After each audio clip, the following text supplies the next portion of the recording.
ગુજરાતી ભાષામાં સે તાજા સમાચાર, દૈનિક અપડેટ્સ, હાલની ઘટનાઓ.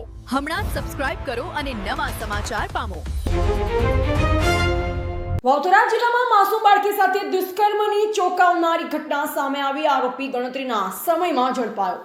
વાવથરા પંથકમાંથી માનવતાને શરમાવે તેવી ઘટના સામે આવ્યા બાદ થરાદ પોલીસે ઝડપી કાર્યવાહી કરી આરોપીને ગણતરીના સમયમાં જ પકડી પાડ્યો છે. 10 વર્ષની માસૂમ બાળકી સાથે દુષ્કર્મ કરનાર આરોપીને પોલીસે ઝડપી લઈ કાયદેસરની કાર્યવાહી કરી જેલ હવાલે કર્યો છે.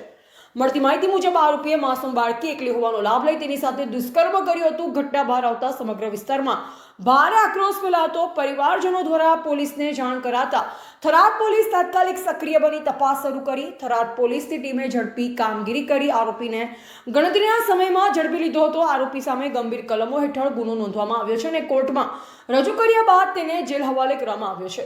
આ ઘટનાને લઈ સ્થાનિક લોકો દ્વારા પોલીસની ઝડપી કામગીરીની પ્રશંસા કરવામાં આવી રહી છે અને આરોપીને કડક સજા કરવાની માંગ ઉઠી છે. રિપોર્ટર રાણાભાઈ પારેગી, વાવથરાદ.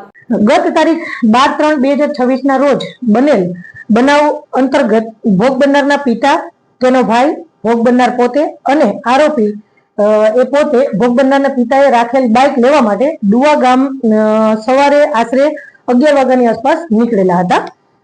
ત્યારબાદ તેઓ મેળામાં ગયેલા હતા અને ત્યાર પછી તેઓ બાઇક લેવા માટે ડુવા ગામ ગયેલા હતા. ડુવાથી બાઇક લઈ અને પરત ફરતી વખતે જે લીધેલ બાઇક હતું તેના પર ભોગ બનનારના પિતા અને તેનો ભાઈ તથા અન્ય બાઇક ઉપર કે જે આરોપીનું પોતાના કબજાનું બાઇક હતું તેના પર આરોપી અને ભોગ બનનાર બાળકી એ બંને સવાર થઈ અને પરત ફરતા હતા.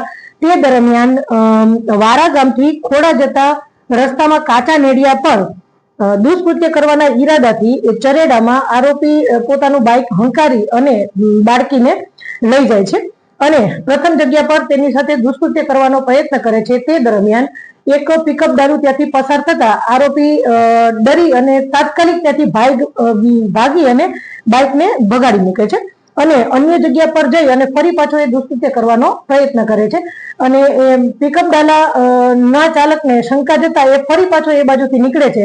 ત્યારે ફરી પાછો જે આરોપી છે એ ડરી અને ત્યાંથી આગળ જતો રહે છે અને આશરે 1 કિલોમીટર આગળ જઈ અને બાવળની ઝાડીઓની વચ્ચે એ બાળકી સાથે દુષ્કૃત્ય કરે છે અને ત્યારબાદ સખત અંધારું થઈ જતા ભોગ બનનારના પિતા તેની શોધખોળ કરતા હોય અને આરોપીને સતત ટેલિફોન કરતા હોય પરંતુ તેનો ફોન બંધ આવતો હોય.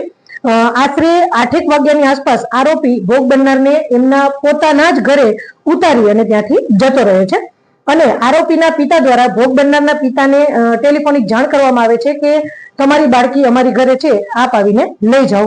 અને ત્યારબાદ ભોગ બનનારના પિતા બાળકીને લાવે છે અને બાળકી સઘળી હકીકત તેમને જણાવે છે એટલે તેઓ તેમને થરાદ સિવિલ હોસ્પિટલ ખાતે દાખલ કરે છે અને પોલીસને આ બાબતની જાણ કરે છે.